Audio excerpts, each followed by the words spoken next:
Tindika Télévision, chers internautes, bienvenue dans ce nouveau numéro.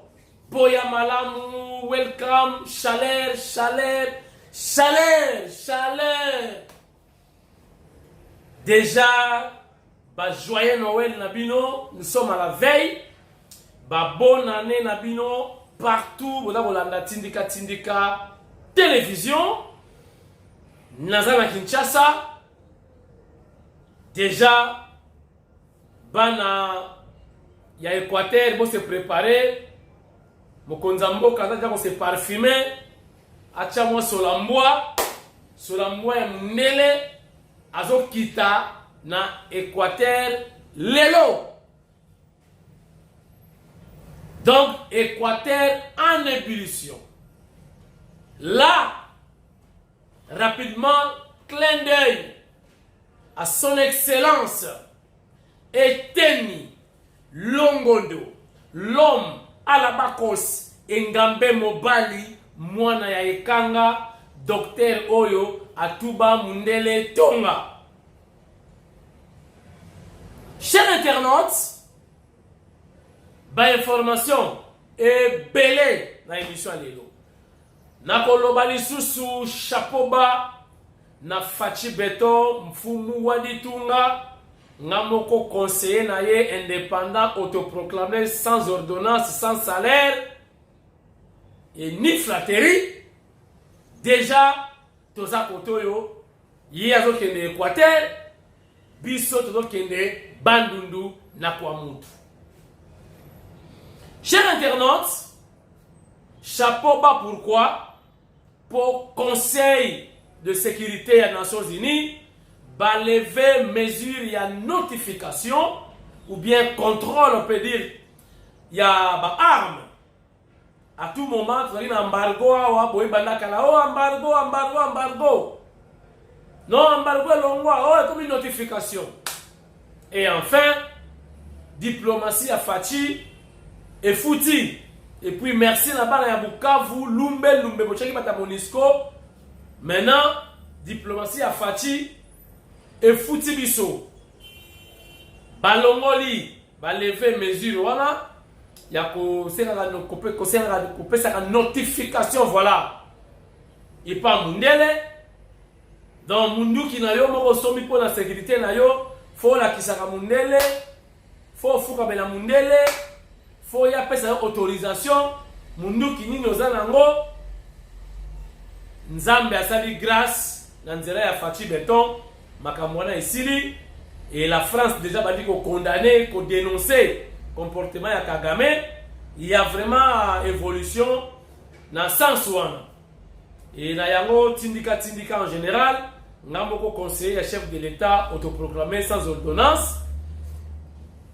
Na lobby merci dans Fumadi Tunga changement ezali M23 boyi FRDC déjà bani ko beta M23 quelques localités déjà récupérées totikali na Ruchuru et puis tokende Bunagana. Chers internautes, déjà fièvre bateau de la Fachi Beton a ko fêter Noël na bana ya Équateur, bana ya Ekanga, oyo bazela Fachi azakoya. Na sepeli, parce que na que ya avion, Eteni Longondo kozala wana, et kozala paye une occasion, ya kosola lisusu na chef de l'État. Mais en tout cas, félicitations. Mobilisation Eteni Longondo asali kuna comme président. Il y a eu des pestes grand Équateur. Et ça somme.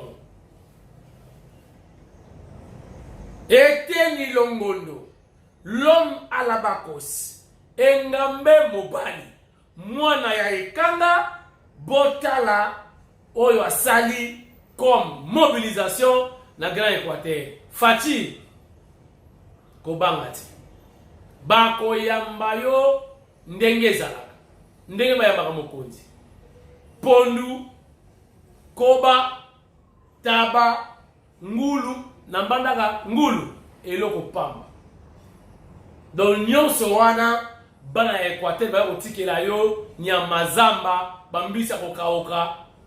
Donc oyo atalaka alimentation mokonza mboka zala pena wana mwa ekenge pour chef de l'état garder taille. Sinon aza déjà engambe akokoma engambe fois 4. Botala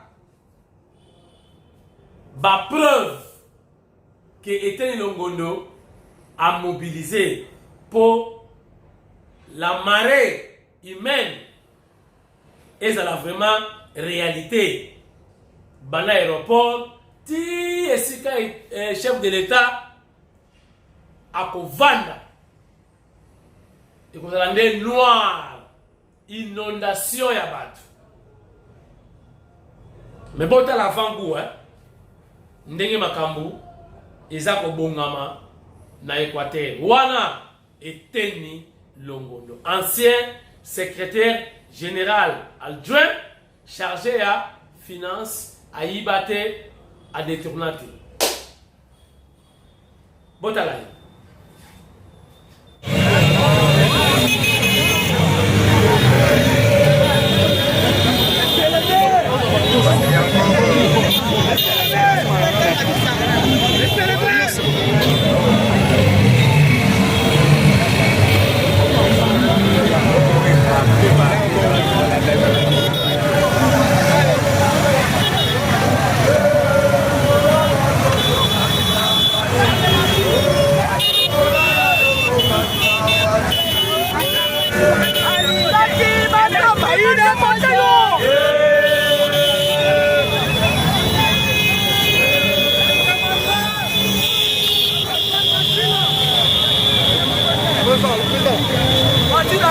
Papa va ne belé.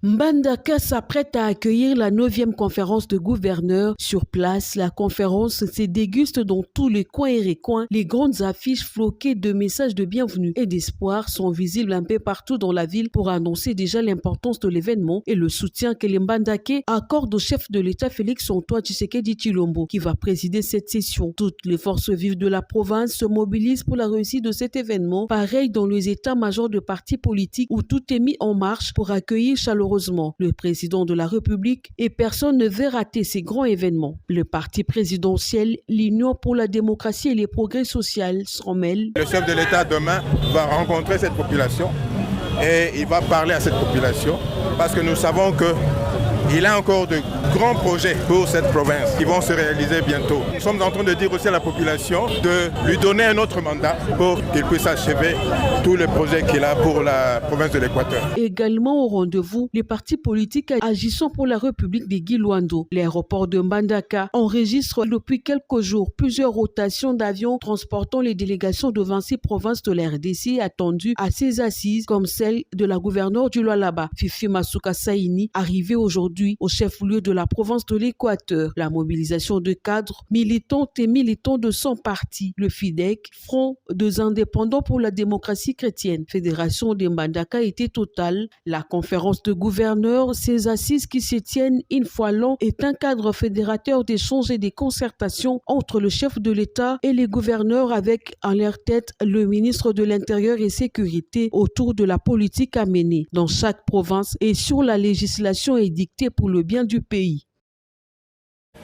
Sans plus tarder, après Équateur,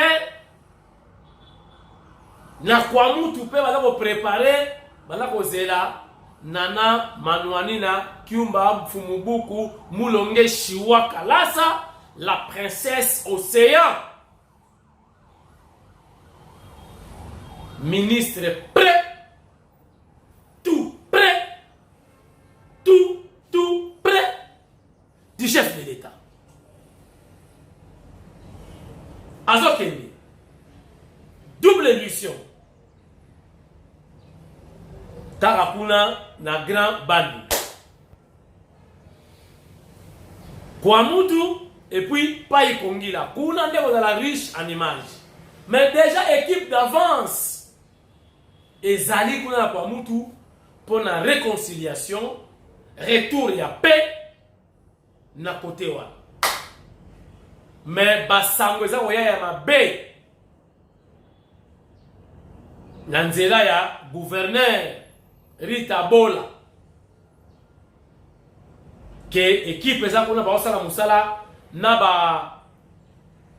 bakal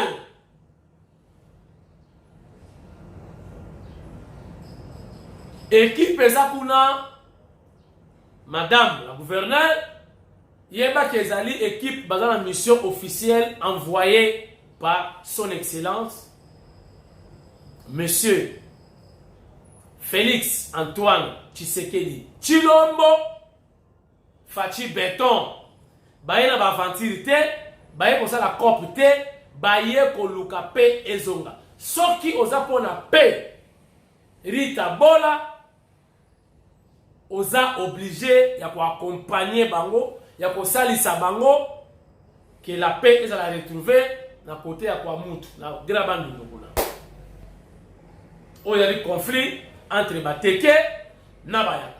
Sans plus tarder boyoka oyo azali bongo tête ya mission wana oyo babengaka zombie boyoka ye ngai nazoya pona commentaire boyoka ye ngai yeyo Ngunga Tunga Soko Roi ya mapepe Soko Ngai na ngai awa ezali pona likambo be moko likambo mibale te misatu tembe moko likambo wana ezali nini likambo wana ezali te biso na Grand Bandundu mai ndombe na kati kwelu na kati kwangu na kati utikala soki mokete kosopisa makila lolenge oyo esopani na kati ya territoire ya kwa mutu. Est-ce que mokokina ni kobetela président na biso maboko? Atepona nini na sengi bino bobetela président maboko? C'est parce que azali tata oyo makambo ezokoleka na kwa mutu ezopesa ye pongi te. C'est la raison pour laquelle le président a tindi ba unité kili awa na kati ya kwa mutu.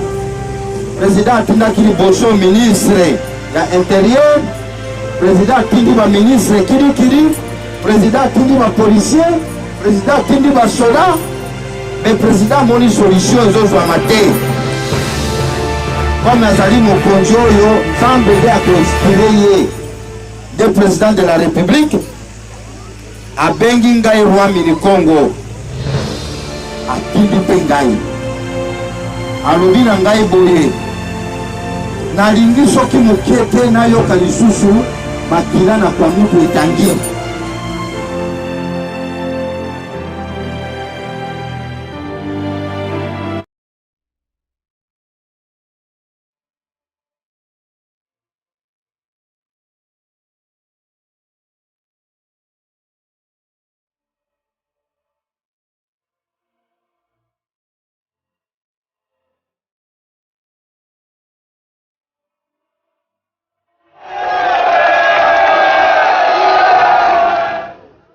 Chef de l'État, président de la République, atini ngai nakende kusilisa makambo eboyoki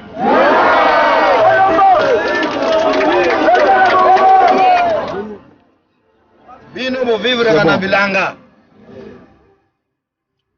soki mobulu ezali mwaye biloko ebota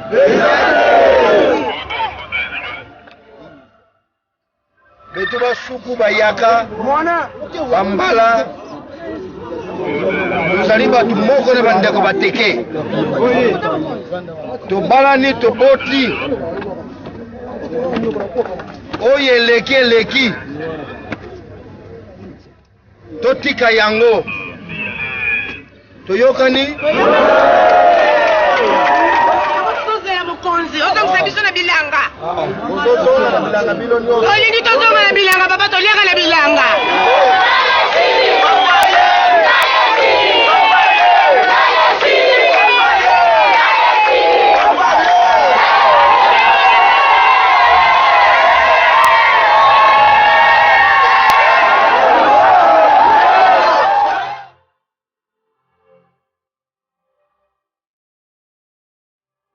Voilà. Bomoni bino moko pe boyoki. Donc ba avancer ezali na côté ya Grabandundu, Zombie azawana en mission officielle pona bateke na bayaka bayokana kimia ezala. Et puis ba réalisation mususu oyo son excellence Nana Manouani na docteur professeur a sali dans le cadre il y a pour soutenir le chef de l'État pour avoir un impact visible il y a chef de l'État parce que nous sommes à la veille de l'élection. Entre temps bana ya Delvaux na commune Ngalema baza kolela Nana Manouani na akitakuna bapese kombo buka bakal azongisela bango stade municipal ya Delvaux pour mokonza mboka pesi pouvoir na jeunesse balobi Nana Manouani na kita yo zali ministre près le président ya ko la solution makamba terrain pour ministère na ye zali ministère transversal à kotaka partout. Voilà. Rapidement, na ko rappeler bino makamwa miba tisikoyo on ne sent rien depuis relance ya miba et salama. Na yaka ba fêter ba travailler kuna na loso. Na masango na fufu bukula bwanseka pour la besoin ya changement ya munene pour na miba parce que mokonza mboka ata kozela ba résultat depuis que miba ezonga mais tilelo nantozu eko ya malonga te soki eko ya malonga eye na bombela bino te na kopesa bino. Nous attendons to préparer ou n'a préparer, voilà, dîner de charité le 1er janvier 2023 na kombo ya chef de l'État action moko na kosala boyeba o balinga yeba babenganga en privé et dans le souci aussi de me soutenir beaucoup tala nga na ba image na koloba avante beaucoup commenter na ba image o na kosala mais oyo balingi ba soutenir ngai par exemple déjà mais oyo balingi a soutenir ngai abenganga une box to solola. Il s'agit de quoi? Oyo tokosala na activité wana ya le 1er janvier pour la image ya chef de l'État. Boyebi Sandra non? Fondation Sandra. Naïm Sarabino ke mwasi wana a une mission. Effectivement, Asa Moutaka Tumbi a bloqué ngai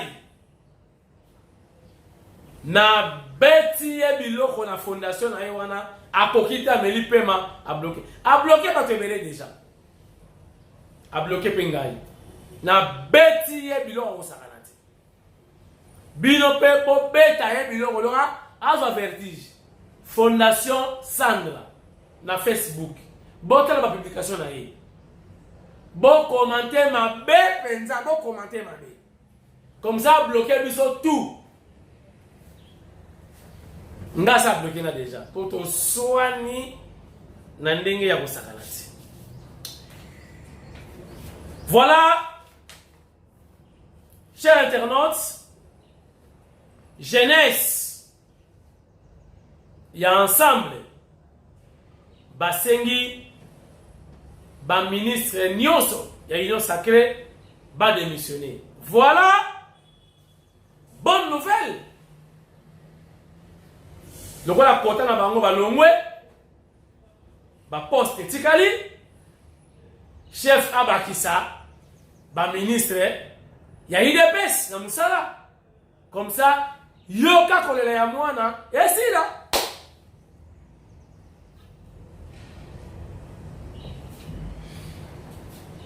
Ministre moko nakomeka koloba muke ministre ya agriculture. Aza mutu na biso ya UDPS. Yepe na sentir rien. Ministre ya agriculture. Bilanga nde solution ya nzala. Milona kobokola. Tope kobokolo. Solution ya nzala. Mutu na biso ya UDPS. Mutu a este. Na sentir yete. Azali pe secrétaire général adjoint, je crois, na UDPS. Agriculture. Ezali ministère oyo bakolo on a moins ba 20% ba recettes ou bien ba mbongo dans chaque ministère ba renforcer le ministère de l'agriculture parce que l'oko ali boso na Congo awa mutabo mela binote ezanzala mutala censé aussi zanzala na ministère ya agriculture milona na kobokolo. Donc basoso bakopesa biso maki pesi biso ba omelette biloko ebele ba gâteau tout ça. Tuzana musuli ya soso oyo bato bakolia kobokola ba ngombe pe azana ba richesse ebele na kati na ye. Poso ngombe masolo, musunya ngombe masolo, mutu ya ngombe masolo, bakor na ngombe masolo, miliki ya ngombe masolo. Nyonso wana agriculture. Sikoyo kende na ba bilanga pena proprement dit. Masolo, chou, salade, nyonso boyebi. Ba céleri, ba persil, épinard, amarande. Donc vite écoutez. Eza ebele oyo bato bakolia kobokola bambisi bato bakotonda nzale kosila. Mais ministère ya agriculture, je ne sens rien.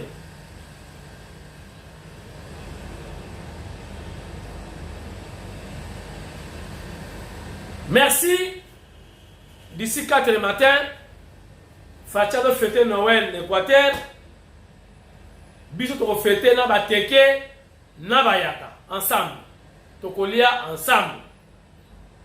Toza bandeko. Merci beaucoup. Ngai nabino soki nzambe alingi lobi lisusu tokutani. Donc joyeux Noël na bibiche mwika bibiche mwana mwasi na elongi ya grand frère na ye Fachi Beton. Otali bibiche, otali Fachi Beton bakokana. Madame Viviane Mwanza Viviane, joyeux Noël à vous aussi. La complice du chef. Joyeux Noël Nankaka Dengi. Dengi Mayar, Montana. Joyeux Noël. Joyeux Noël la famille Mpinda en général. Christine Mpinda, maman présidente, il y a MDDC. Joyeux Noël, Namolonga Ninaye, Papa Joseph Mpinda, les coachs. Kobanda lelo, mabanga ezongi penza te me, ba joyeux Noël, ba souhait. Bon, mon d'abord à souba tout. Mais, dans Noël Boye, quand même, et vous savez bien, moi, ma salutation, ma vœu, et vous savez bien. Joyeux Noël, na Augustin Kabouya, moi, na boute, aka 70, Chilumba. Les fils aînés du chef de l'État, notre mentor, moi, na boute, certainement, Azok NDP, Équateur, Pembenia, chef de l'État, n'a été ni le monde. Na Katiwa. Ngaï Nabino, lobby, certainement, Tokobo dans les sous na émission Yassika. D'ici là, portez-vous bien, à nous revoir, sauf imprévu, demain. Goodbye. Lusala mboti, lutomasala kibeni. Tamu juntu, amaya, kesho, malaba.